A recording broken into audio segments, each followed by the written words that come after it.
नमस्कार। सदीनामा रोजाना बुलेटिन में आप सभी का स्वागत है। मैं रूपा रजक आ गई हूँ 6 जून 2025 का संपादकीय लेकर, जिसका शीर्षक है जब सत्र हो संसद का मानसून सत्र, तब पहले से बादल गरज भी सकते हैं, बरस भी सकते हैं, कहीं सत्र विशेष भी बन सकता है, जिसे कलमबद्ध किया है हमारे सह संपादक आके सचल जी ने। आज का हमारा विषय चूँकि संसद को लेकर है। संसद एक ऐसा विषय है जिसके बारे में कुछ कहना सही नहीं है, अगर कहो तो थोड़ा समझ लें। संसद की रणनीति मानसून की तरह होती है, कभी बरसती है तो कभी कभी गरजती है। जानते ही संबंध में आगे क्या कहते हैं हमारे संपादक महोदय। ऑपरेशन सिंदूर पर संसद का विशेष सत्र बुलाने की मांग को न मानने वाली मोदी सरकार ने अचानक संसद के मानसून सत्र की तारीखें घोषित कर विषयांतर कर दिया है। अभी तक के अज्ञात संसदीय इतिहास में किसी भी सत्र की घोषणा 47 दिन पहले नहीं की गई, लेकिन मोदी जी है तो सब कुछ मुमकिन है। संसद का मानसून सत्र 21 जुलाई से शुरू होगा। संसदीय कार्य मंत्री किरेन रिजिजू के बुधवार को नई दिल्ली में इसकी जानकारी दी। रिजिजू ने बताया है कि यह सत्र 21 जुलाई से 12 अगस्त तक चलेगा। आपको याद दिला दूं कि मोदी की पिछली सरकार में भी मणिपुर के मुद्दे पर संसद का विशेष सत्र बुलाने की मांग की गई थी, किंतु तब सरकार ने विपक्ष की मांग को ठुकरा दिया और संसद का विशेष सत्र बुलाया भी था तो एक ऐसा कानून बनाने के लिए जिसका इस्तेमाल तत्काल नहीं किया जाना है। ये कानून था महिला आरक्षण का कानून। कानून का नाम था नारी शक्ति वंदन कानून। ये कानून अगले आम चुनाव से साल भर पहले एक तुरुस के रूप में इस्तेमाल किया गया। पिछले एक महीने से ऑपरेशन सिंदूर और सीज फायर पर उठे सवालों से आतंकित मोदी सरकार ने विपक्ष और देश का सामना करने के लिए पूरे 4 महीने ले लिए। इन 4 महीने में मोदी जी की रगों में गर्म सिंदूर भी बह गए और 33 देशों में मोदी जी का डंका बजाकर 7 सर्वदलीय संसदीय दल भी सकुशल स्वदेश लौट आए।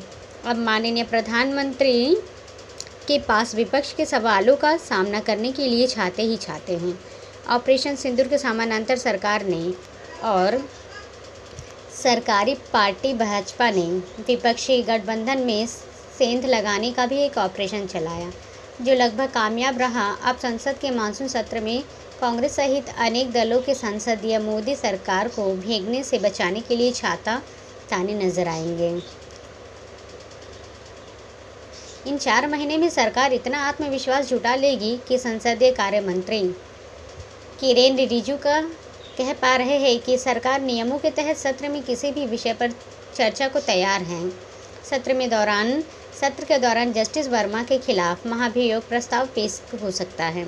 सरकार ने मानसून सत्र का ऐलान विपक्ष के स्पेशल सेशन के मांग के बीच की है।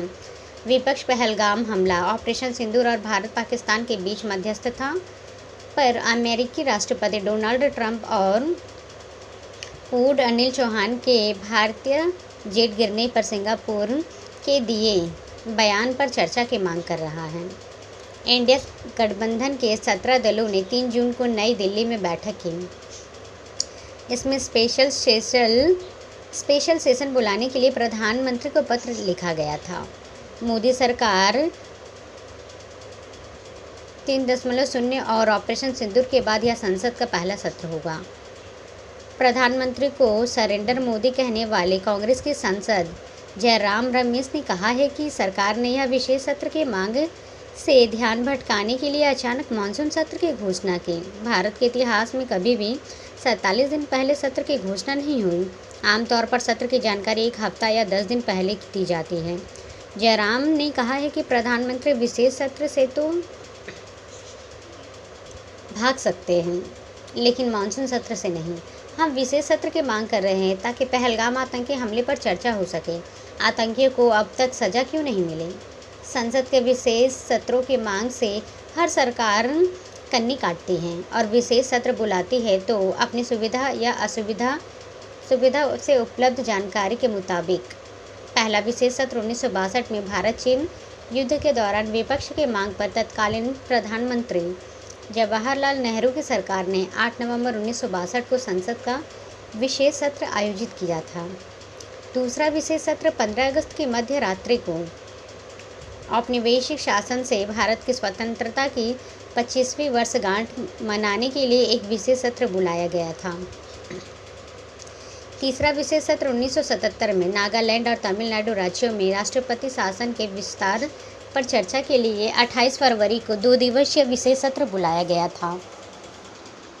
1991 में भी एक विशेष सत्र हुआ। बाद में भारत छोड़ो आंदोलन की 50वीं वर्षगांठ मनाने के लिए 9 अगस्त को मध्य रात्रि में एक सत्र बुलाया गया था। 1947 में भारत सरकार की स्वतंत्रता की 50वीं वर्षगांठ मनाने के लिए 15 अगस्त को मध्य रात्रि सत्र बुलाया गया। विपक्ष दल के नेता अटल बिहारी वाजपेयी ने भारतीय लोकतंत्र और इसके लोकतांत्रिक संस्थाओं की स्थिति, आर्थिक स्थिति, विज्ञान और प्रौद्योगिकी के क्षेत्र में बुनियादी ढांचे और क्षमता की स्थिति और देश में मानव विकास की स्थिति पर विचार करने के लिए प्रस्ताव पेश किया। एजेंडे पर चर्चा करने के लिए 26 अगस्त से 1 सितंबर तक 6 दिवसीय विशेष सत्र आयोजित किया गया था। कांग्रेस सरकार ने 2008 में जुलाई में प्रधानमंत्री मनमोहन सिंह के कार्यकाल के दौरान लोकसभा का एक विशेष सत्र बुलाया गया था। यह सत्र तब बुलाया गया था जब संयुक्त प्रगतिशील गठबंधन सरकार ने वामपंथी दलों का गठबंधन समर्थन खो दिया था, जिसके कारण अविश्वास प्रस्ताव आया था। 2012 से 2013 मई को 2012 में 13 मई को लोकसभा ने संसदीय की उद्घाटन बैठक की 60वीं वर्षगांठ मनाने के लिए रविवार को एक विशेष सत्र बुलाया। 2015 में 26 नवंबर को भारतीय संविधान की मसौदा समिति ने नेता और देश के पहले कानून मंत्री B.R. अम्बेडकर की 125वीं जयंती मनाने के लिए 2 दिवसीय विशेष सत्र बुलाया गया था। 2017 में 30 जून को मोदी प्रशासन ने वस्तु एवं सेवा कर को पेश करने के लिए संसद के दोनों सदनों का संयुक्त मध्यरात्रि सत्र बुलाया, जो एक व्यापक अप्रत्यक्ष कर रहे हैं। यह किसी विधेयक पर विचार विमर्श करने के लिए संसद के विशेष सत्र बुलाने जाने का पहला उदाहरण था। मोदी सरकार ने 18 मई से 22 दिसंबर तक 2023 संसद का विशेष सत्र बुलाया है। नए संसद भवन में विशेष सत्र के दूसरे दिन सदन की कार्यवाही शुरू होनी थी। सत्र की शुरुआत पुरानी इमारत से हुई और कार्यवाही 19 सितंबर को गणेश चतुर्थी के दिन नई संसद इमारत में स्थानांतरित की जानी थी। इस सत्र में संविधान में 106वां संशोधन पारित किया गया, जिसने लोकसभा में महिला सांसदों के लिए 33% आरक्षण स्थापित किया।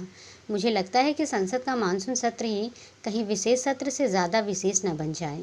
तो ये था दोस्तों हमारा आज का संपादकीय। कल फिर लौटेंगे एक नए विषय, एक नए संपादकीय के साथ। तब तक के लिए नमस्कार।